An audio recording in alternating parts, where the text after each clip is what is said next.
What's up, squad? Back on another video. I'm Recklezz, you feel me? So we got Jack Smith case is falling apart.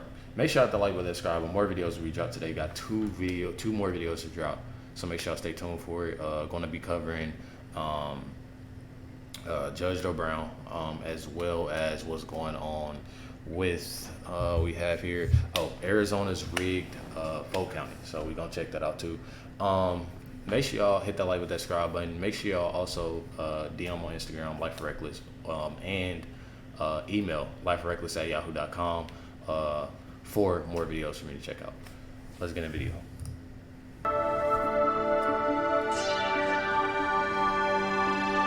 Hey guys, welcome to the Liberal Hive Mind, a channel solely focused on exposing the abundant hypocrisy of the left. He's just another Democrat DOJ dog. So we're talking about Jack Smith. You know, the media loves to portray this guy as a neutral prosecutor. He's got no dog in the race whatsoever, definitely not partisan, but he's obviously DNC paid muscle. And the more access to the facts of this case that we receive, the more we analyze, the more we realize that that is in fact the case. Folks, we're getting reports. I'm not going to say that this is happening absolutely, but we're getting reports that a good chunk of Jack Smith's classified documents case could get thrown out because of a procedural error. This report is coming from Real Clear Investigations, that's Real Clear Politics, not some rinky-dink fake news outlet on Twitter. But honestly, whether or not the case or certain elements of the case get thrown out, completely irrelevant here. The bigger picture continues to show one thing, that Jack Smith is biased in promoting narratives through his indictment rather than focusing on the actual facts of the case, and of course the overarching meta theme here, just how ridiculous and illegitimate these indictments are. You know, just adding on to the pile, showing how corrupt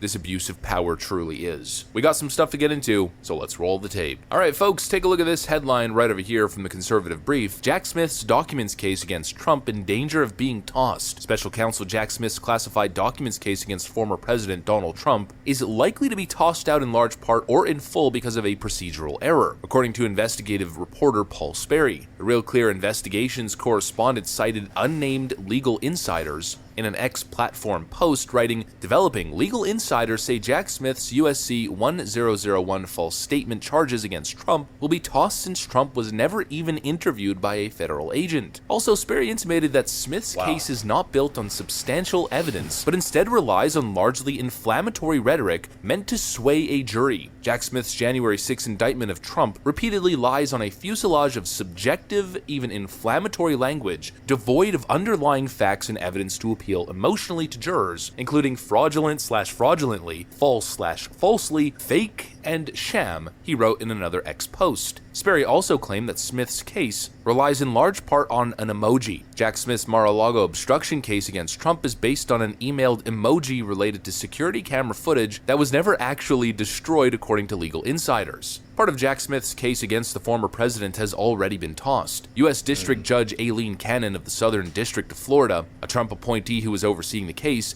invalidated two of Smith's sealed filings early last month. Kyle Cheney, a senior legal correspondent for Politico, wrote via X, "Judge Cannon comes out swinging at special counsel this morning, striking two of prosecutors' sealed filings and demanding an explanation of the legal propriety of using an out-of-district grand jury proceeding to continue to investigate the docs case." So it seems like in this case specifically, which they're pursuing in a Florida court, a lot of, let's call it This is hands down my favorite custom detail we've ordered for our wedding. And I think it's Moose's too. prosecutorial mistakes or possibly misconduct is being identified, and elements of Jack Smith's case are being shot down one after another. Supposedly the next big mistake, as Jack Smith is trying to charge Donald Trump over false statements, supposedly this charge is to be tossed since Trump was never even interviewed by a federal agent. So that's who crazy. Exactly was he making these false statements? And continue to throw stuff on him. Too. You know, I probably couldn't explain the actual legal theory behind this potential issue, but I'll take Paul Sperry's word pretty much any day of the week. The guy's an absolute ace and he hasn't let us down as of yet. But the second part highlighted by Paul Sperry really shows Jack Smith for who he is. Continuously using words like fraudulent and fraudulently, false and falsely, fake and sham, using these words as if they're determined fact, accusing him of fraudulently doing something with no underlying facts, proving that what Donald Trump did was fraudulent, or that his claim was false. most of it is actually subjective. You know, if you look at all of these cases, they're all totally subjective. It's not black and white at all. Donald Trump is being accused of fraud or fraudulently presenting, let's say, an idea or a document, Georgia case, for instance, but there's no real way for the prosecution to prove that Donald Trump is engaging in fraud, engaging in a sham, or in false statements, or knowingly false statements, because it's all entirely subjective. You know, it's pretty hard as a prosecutor to prove what the defendant was thinking, presenting to the jury what the prosecutor subjectively believes the defendant was thinking at the time of the supposed crime, rather than actually presenting facts of what the defendant was actually thinking and doing. The whole case is built on a subjective web of assumptions and lies. Paul Sperry accuses Jack Smith of trying to emotionally appeal to jurors, which is a little bit ironic, because now a little pathetic Jack Smith is attacking Donald Trump, saying that his daily statements threaten to prejudice the jury pool in Jack Smith's DC case. Jack Smith and his team of prosecutors are supposedly worried about the statements that President Trump releases on a social media platform regarding this case. For instance, just yesterday, President Trump released this message right here on Truth Social, referring to Jack Smith as being quote-unquote deranged. And so, Jack Smith is making the argument that this case needs to go to trial. Let me go back to that post right there. Unchecking, saying aggression, and investigating the political hacks and thugs. That is crazy. Temper, deleting, destroying, classified documents, pictures, tapes, evidence, all forms of other information. Not why. Fully believes because the evidence in question destroys his fake election. A lot going on. It's crazy though, like what they doing with, you know what I'm saying, all of this with Trump. So, and I don't know what it is. Like, I don't know if they don't think that this isn't really affecting him. They gotta know that because of the team that Trump has, as well as the supporters. So, referring to Jack Smith as being quote-unquote deranged.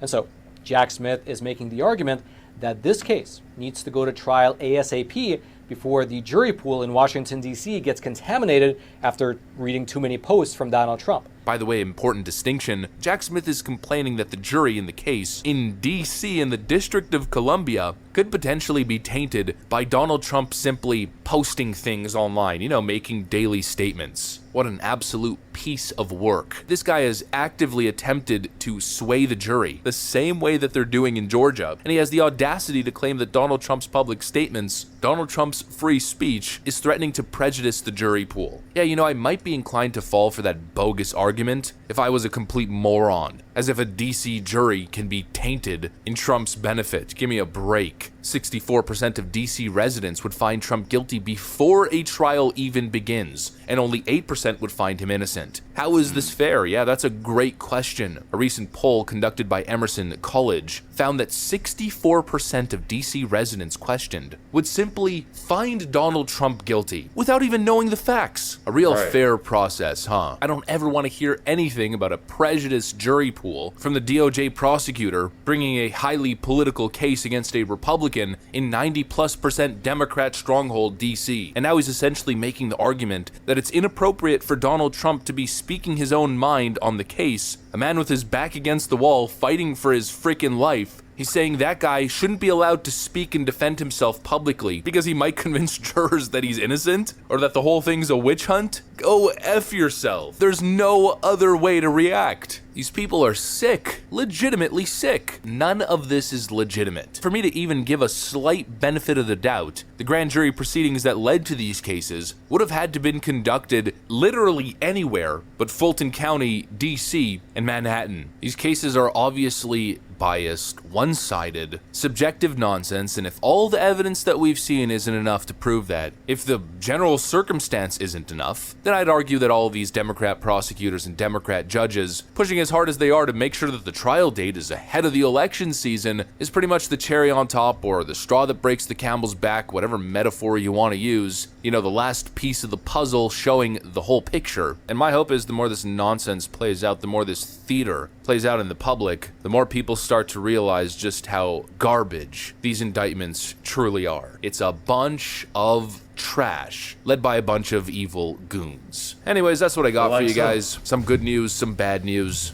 That's crazy though.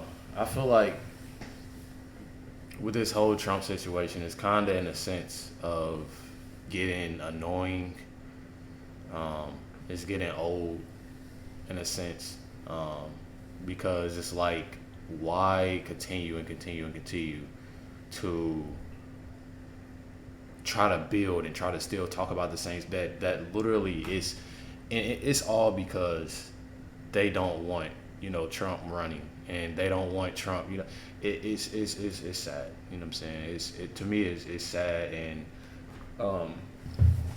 with everything that's going on with other politicians and stuff like that, y'all know who they are. I don't understand. I try to watch what I say now, with posting on YouTube, but it's just, they have a lot going on and have what they got going on, but nothing is they're not applying the pressure to them. It's only towards Trump, and it's crazy. But definitely make sure y'all hit that like and subscribe. Make sure y'all email, DM more videos. Check out. This was an interesting video. But make sure y'all hit the like and subscribe button. Catch y'all next one.